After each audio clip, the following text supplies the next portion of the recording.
આજે તો આખો દિવસ પ્લાનિંગ વગર બસ રખડ્યા જ છીએ. સવારમાં બંને ભાઈઓને મળીને નીકળી ગયા ભાઈબંધને મળવા માટે. ઘણા ટાઈમ પછી બધા મળ્યા એટલે અચાનક જ પ્લાન કરી દીધો બહાર નાસ્તો કરવા જવા માટે, અને પછી પહોંચી ગયા આલિન્દ્રા. જ્યારે પણ આ જગ્યાએથી નીકળીએ ત્યારે અહીંયાથી નાસ્તો કરીને નીકળવાનું થાય છે. જે આલિન્દ્રાની આસપાસ રહેતા છે તેમને તો ખબર જ હશે, રમણભાઈ ગોટાવાળાની આ દુકાન. નાસ્તો કરીને આપણે પહોંચી ગયા વાળ કપાવવા માટે.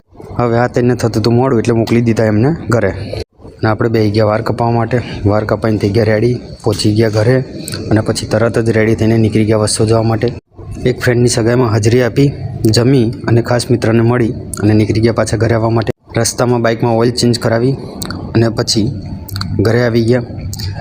રાત્રે નીકળી ગયા ગામમાં આંટો મારવા માટે. ગામમાં જઈને જોયું તો બધા પ્રો ખેલાડીઓ તો ભાગોરમાં મામલો મેદાન હતો. ફૂલ બાકાજીકી ચાલતી હતી એટલે આપણે પછી નીકળી ગયા માતાજીએ દર્શન કરવા માટે. માતાજીએ દર્શન કરી અને આપણે પહોંચી ગયા ઘરે. આજના બ્લોગમાં બસ આટલું જ.